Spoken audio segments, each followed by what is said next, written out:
Welcome back to the deep dive. Last time we took a look at the pretty wild world of black hat SEO, especially with AI in the mix. Right, that was an interesting one. Definitely. But today we're shifting gears a bit, going practical. We're pulling back the curtain. Yeah, we are. We've got this article. It's titled Behind the Scenes, A Day in the Life of an SEO Specialist. And our mission here really is to take this look inside the daily grind, Yeah, and unpack the key stuff, the insights you really need. sort of a shortcut to understanding what actually goes into making websites rank today. Exactly, because it's way more complex, much more data-driven, and honestly faster than you might think. Absolutely. It's intense. We're about to show you the kind of dedication, the detail that's required just to navigate search these days. It changes so fast. Okay, let's get into it. Because this article says the day starts early, like really early. Oh, yeah. No kidding. For a serious SEO specialist, the day kicks off well before most people are even thinking about coffee. So are we talking alerts going off while they're still hitting snooze? What kind of alerts? Is it just nonstop? It can feel like that sometimes, yeah. We're talking the critical stuff. Things that need eyes on them, like now. Okay, like what? Like Google Search Console flagging a potential penalty. Or maybe chatter on Twitter about a possible algorithm update rolling out. Oh. Or seeing a competitor suddenly leapfrog your client. Wow. Yeah, it's that quick pulse check on the health of everything you manage literally before the day officially starts. But why so early? Can't it wait, an hour or two? Well, think about it. Google makes, thousands of tweaks to its algorithm every single year. The article points this out. Thousands? Right. So what worked perfectly fine yesterday might suddenly, not work today. You have to catch potential problems or even opportunities right away. It's like a survival thing almost. Totally. The article calls it a crucial pre-flight check. I think that nails it. Okay, pre-flight check done. Then it's straight into the morning intel briefing. Like, getting updated is step one, non-negotiable. Exactly. Specialists have their go-to sources. Search Engine Land, Search Engine Journal, obviously Google's own Search Central blog for official news. And the community too, right? Like Twitter, Slack. Oh, absolutely. Twitter or X now, and those industry Slack groups are huge for real-time insights. Stuff often breaks there first. Yeah, the article had that example, catching wind of a Core Web Vitals update discussion on Twitter. Right, and being able to proactively tweak client sites before everyone else even knew what was happening, that's a massive advantage. Huge difference. Okay, so they're updated. Then it's the data deep dive, right? Seeing what actually happened yesterday. Yep. This is where you start piecing together the story. It's not just numbers on a screen, it's about interpretation. So tools like Google Analytics, who came, what they did. Yeah. And Google Search Console, how Google sees you, what keywords brought people in. Plus the big platforms, SERrush, Ahrefs, tracking rankings, competitors. Exactly. Those plus maybe custom dashboards pulling everything together. It can look pretty complex, like a mission control setup. So what are the key things they're checking every morning? Okay, so organic traffic trends, up, down, stable, ranking changes, holding ground, slipping, core web vitals performance. How's that page experience looking across sites? Crawl errors, are search bots running into walls? Conversion rates from organic, is the traffic actually doing anything for the business? And always, always keeping an eye on competitors. The article mentioned that traffic spike example, right? Like a 40% jump. You can't just cheer. No way. You got to dig in. Was that spike because of something smart you did? A sustainable win? Or was it just like a random mention in the news that'll disappear tomorrow? Right. The data tells a story, but you need to actually read it, understand the why. Exactly. And even before they get deep into strategy, there's another crucial step. The technical health check. Technical triage, the source calls it. Okay, triage. And they use tools like Screaming Frog for this. What's that do exactly? Think of Screaming Frog like unleashing your own mini Google bot on a site. It crawls everything, systematically looking for technical glitches. Glitches that could mess things up with Google or just annoy users? Both. Yeah. It's scanning for things like broken links, pages that go nowhere. Dead ends. Yeah. Missing or duplicate meta descriptions, title tags, the stuff that shows up in search results, image optimization problems, slowing things down, page speed issues overall. Global problems too. Definitely. Mobile responsiveness errors, does it work okay on a phone? And checking schema markup, is that structured data accurate so search engines get what the content's about? This article really hammers home that technical SEO is the foundation, doesn't It it? really does. They put it perfectly. If your website's foundation is crumbling, all the great content in the world won't save you. Makes sense. A shaky technical base messes with Google's crawling. It hurts user experience metrics, bounce rate, all that, and it just drags down your rankings. It's table stakes. And that technical check immediately brings up something we see all the time. Businesses treating web design and SEO like totally separate worlds. Oh, it's such a common mistake, a huge misconception. But the reality today, modern SEO absolutely requires design and SEO to work together. Like from day one, they're linked. You can't separate them. Yeah, you could have the most beautiful site, visually stunning, right? Yeah. But if it takes ages to load or it's impossible to use on mobile, Google sees that. That poor user experience, it hurts your rankings. or the flip side, technically perfect, super fast, structured data galore, but it's just plain ugly or confusing. Right. Users hit the back button instantly. They don't trust it. They're not engaged.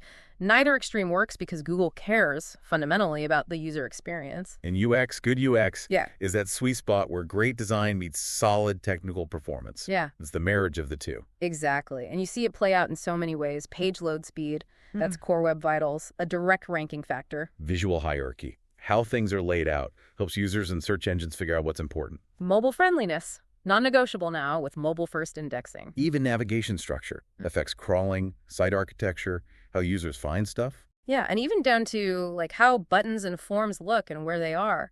That affects conversions, engagement signals. Google notices that stuff too. Okay, so technical base checked, design connection understood. Right. Then the focus shifts towards content strategy, which is more than just blogging, right? Oh, way more. It's about creating stuff that really gets what users are looking for their intent while also meeting what search engines need to see. Building, as the article says, topic authority, becoming the go-to resource. So how does that workflow look?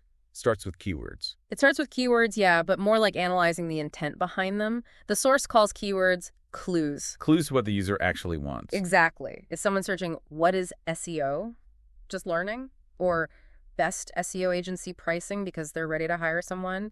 Your content has to match that stage of their journey. And tools like SEMrush or Ahrefs help figure that out. Yeah, they help uncover those keyword clues and search volumes, related terms, all that. Then there's content gap analysis. Looking at competitors. Right. Seeing what topics the sites ranking above you cover really well that maybe you've completely missed. Finding those golden opportunities. And then, hugely important now, EEAT optimization. Experience, expertise, authoritativeness, trust. That's become massive, hasn't it? Absolutely. Google wants proof.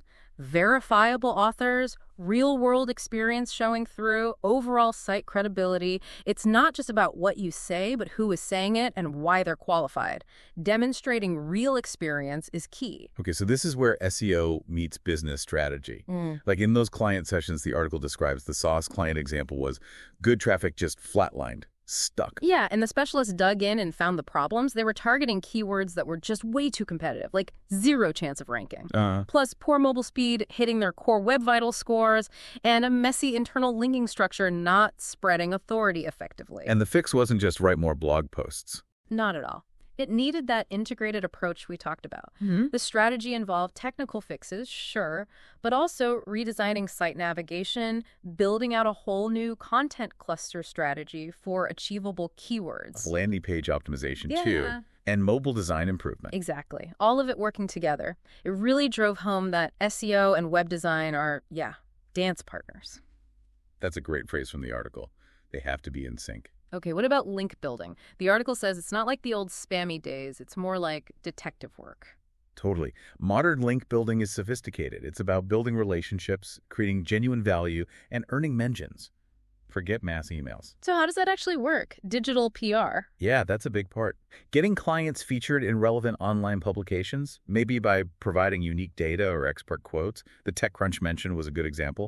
It also involves things like resource page, link building, finding pages, listing helpful resources, and getting your relevant content added.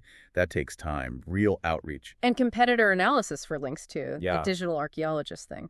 Yeah, I like that analogy. You're digging through who links to your top competitors to understand why they rank well, and spotting opportunities where you might be able to earn a similar link. It's strategic. And the article mentions even lunch isn't really a break, because Google keeps working.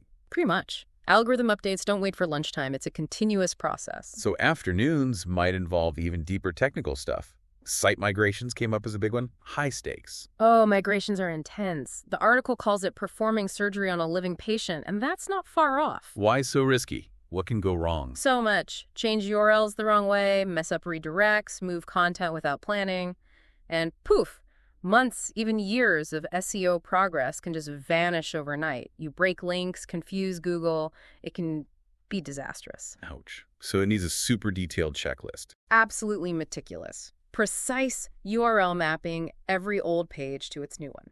Implementing 301 redirects perfectly, validating all the schema markup on the new pages, testing Core Web Vitals immediately post-launch, fixing the internal linking, updating sitemaps, constant vigilance. And this is where that design versus SEO tension can really flare up. The article had that parallax scrolling example during a migration. Right, the effect where the background moves slower. Looks cool. Well, it's cool, yeah, but it can absolutely murder page load times and Core Web Vital scores, heavy JavaScript, large images. So the SEO specialist has to step in. Exactly. They have to work with the design team to find a compromise. Maybe a less resource-intensive animation. Something that achieves the visual goal without tanking performance. It's that constant balancing act. Okay, shifting back to content. Modern creation is strategic content architecture. Sounds serious. It is. It starts with the really deep research, not just keywords, but looking at what's already ranking, understanding the real user intent behind the search, maybe even interviewing subject matter experts for unique angles. And the actual writing. Well, structuring first, a solid outline, then writing content that's, yes, SEO informed, but the absolute priority is user value, readability, being genuinely helpful, planning visuals strategically, weaving in those internal links logically. And optimization after it's written. Right. Crafting great meta titles, descriptions, adding schema markup where relevant, like for recipes, products, FAQs, optimizing images, and then testing Core Web Vitals on that specific page once it's live. It's a full process. Now, AI tools definitely play a role here. The source mentions things like ChatGPT for brainstorming or outlining, maybe ClearScope for optimizing against key concepts. But AI doesn't replace the human. Not at all. AI is a tool, a powerful assistant. But the strategic thinking, the unique insights, the empathy for the user that's still purely human, that's what makes content stand out. Got it. And then, the fun part, client communication and reporting. Translating all this tech stuff. Yeah, that can be one of the biggest challenges, honestly. You have to translate complex actions into tangible business outcomes. Because the client doesn't care about, say, 47 fixed broken links in themselves. Exactly. They care that fixing those links meant Google could crawl the site better, which led to more pages getting indexed, which resulted in more organic traffic, which then led to more leads or sales. You have to connect those dots. So the monthly reports need to tell that story. Show the traffic growth, the ranking wins, conversion analysis, technical fixes, competitor moves, and what's next. Yeah, turning all that data into clear, understandable business insights and actionable recommendations. That's key. And underlying all of this, continuous learning. Yeah. The article was pretty blunt. You stop learning, you're basically done in this field. It's absolutely essential for survival. The landscape changes constantly. Daily. So specialists are spending actual time, like 30, 45 minutes every day, just learning. Yep. Reading blogs, doing webinars, being active in communities, trying out new tools, analyzing case studies, what worked, what didn't. You have to stay sharp. And the day wraps up with planning for tomorrow, using project management tools. Right. Reviewing what got done, planning the next day's priorities, using something like Asana. Maybe tomorrow is a deep dive on a competitor's backlinks. Or auditing Core Web Vitals for a problem site, writing content briefs, following up on outreach, running a technical audit. It rolls on. The article hints that the line between job and passion gets blurry because it's always changing. It really does. It's constant problem solving. It requires creativity, and the ground is always shifting under your feet. It keeps you engaged, for sure. So, zooming out, why do these SEO specialists matter so much? It's clear they're not just keyword people. Far from it. They're digital strategists, they're technical problem solvers, they're content architects, and they're huge advocates for the user experience within a company. And the game has changed, right? Less about just stuffing keywords, more about the user. Fundamentally, it's about intent, answering specific questions, providing a great on-site experience. That makes the SEO role broader, more complex, and arguably more crucial than ever. And that final point the source really drives home: web design and SEO. They have to work together. It's not optional anymore. Yeah, the impacts are clear. Performance affects rankings and user patience. User experience keeps people engaged, signals value to Google. It all hits the bottom line. That stat, 94% of first impressions are design-related. Wow, right. And CRO getting conversions needs both the technical speed and the persuasive design. Brand credibility needs visibility and a professional look and feel. The integration is just essential. Totally essential. And doing all this requires quite the toolkit. Yeah, the list is impressive. Analytics and monitoring, GA, GSE, SEMrush, Artifs, Screaming Frog, Paid Speed Insights. Content and research. Clear Scope, Surfer, Answer the Public, BuzzSumo, AI tools integrated. Technical and productivity. Sheets, Asana, Monday, Slack, browser dev tools. And these tools aren't free. We're talking significant monthly investment, often hundreds or even thousands of dollars, just for the software needed to compete. So summing up the challenges. Algorithm chaos, that moving target. Client education, getting buy-in for long-term strategy. Technical complexity, keeping up with web tech. And balancing quantity versus quality, especially with AI. But the rewards sound pretty good too. Measurable impact. Constant learning, which is exciting if you like that. Making a real difference to businesses. And that satisfaction of cracking complex problems. Looking forward, the article mentioned more AI, obviously. Voice and visual search becoming bigger things. Yeah, new optimization skills needed there. And an even bigger focus on EET, that experience-first approach. Plus navigating new search interfaces like AI answer engines, ChatGPT search, Perplexity. The landscape keeps evolving, that's the only guarantee. So wrapping up this deep dive, it feels like SEO specialists are kind of like the digital architects, building bridges between businesses and us, the searchers. That's a good way to put it. They're navigating this incredibly complex online world for everyone. Really, the unsung heroes, making sure you find what you need online and ensuring that vital link between SEO and web design works, making the web discoverable, usable, accessible. It's a tough gig. Definitely demanding. Needs that blend of tech skill, creativity, analytical thinking, and just constant learning. So maybe the next time a website just works perfectly, loads fast, answers your question, easy to use. Take a second to think about the intentional work behind it. Yeah. How much design, technical effort, and strategic planning likely went into that seamless experience you just had. It's all that behind-the-scenes stuff shaping our digital lives every day. Well, thanks for joining us for this deep dive. We'll see you next time.